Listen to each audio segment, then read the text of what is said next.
Yo mga boss, Boss Junior, tamad pero may experience. Mga boss, quick clarification lang. Balita ko kasi marami pa rin daw nalilito sa pagbasa ng mga rehistro ng sasakyan.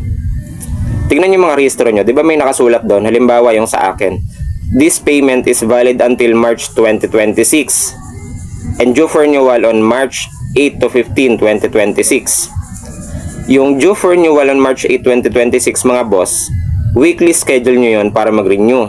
Kapag nag-renew kayo sa pagitan nun o bago dumating yun, hindi po kayo papatawan ng surcharge.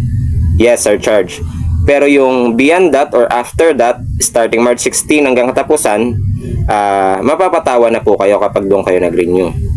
Kapag lumampas naman po kayo ng March, let's say April 1, doon naman po papasok yung penalty or late renewal na nagkakahalaga ng 50% of your MBUC.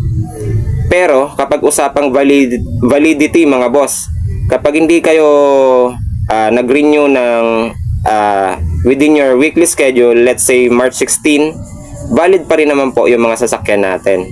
Kasi nakasulat nga sa umpisa, 'di ba? This payment is valid until March 2026. So malinaw ba mga boss?